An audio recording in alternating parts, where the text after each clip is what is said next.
السلام عليكم، كي دايرين؟ لاباس عليكم؟ كنتمنى انكم كلكم بخير وعلى خير ودائما مع الهميزات في العقار. ولكن قبل ما نشارك معكم هذه الهمزه غادي نفتح واحد القوس باش نشكر الناس او الحباب اللي تواصلوا معايا، سواء خلاو لي تعاليق او تواصلوا معايا في الخاص.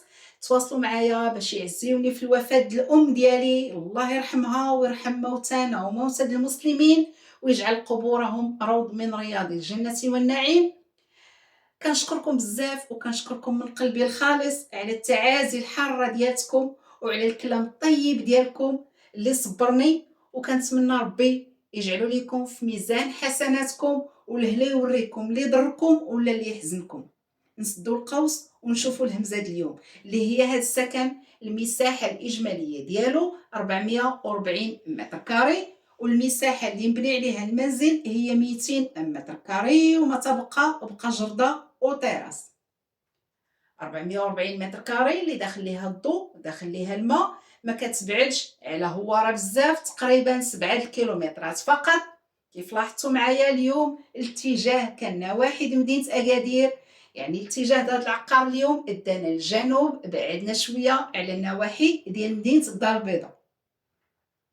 وكنتمنى الناس اللي كيقلبوا على هذا الموقع او هذه المنطقه يصادفوا هذا الفيديو ويتواصلوا ويجيو يشوفوا مباشره، خصوصا الثمن هذا السكن ثمن همزه. الثمن هذا الخير غير 60 مليون وقابل للتفاوض. والناس اللي عارفين المنطقه راه عارفين الاثمنه ديال العقار تمايا شويه طالعه. وكيف كتعرفوا هو راه معروفه بالفيرمات، معروفه بالخضره، معروفه بالماء ما شاء الله. موقع ممتاز والطبيعة ما شاء الله، الطبيعة اللي خلابة. كنتمنى كذلك الناس اللي صادفوا هذا الفيديو وكيعرفوا شي حد من حبابهم او صحابهم مهتمين بالجنوب وبغاو يشريو في النواحي ديال مدينة اكادير، كنتمنى انهم يبارطاجيو معاهم هذا الفيديو، وربي غادي يجعلها لكم في ميزان حسناتكم. لان تقدروا تفرحوا شي حد كيقلب على شي سكن وتصيفطوا له هذه الهمزه اللي كيف قلت لكم راه الثمن ديالها جد مناسب وقابل للتفاوض. يعني للتذكير 440 متر كاري اللي مسجله ومحفظه وكتبعد غير 7 الكيلومترات على هواره. منطقه اللي معروفه بالماء، منطقه اللي معروفه بالخضوره. هاد 440 متر كاري الثمن ديالها غير 60 مليون وقابل للتفاوض.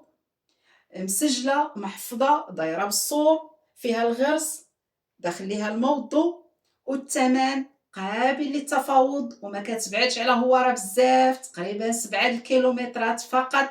منطقه اللي معروفه بالماء، معروفه بالخضوره، معروفه بالفلاحه.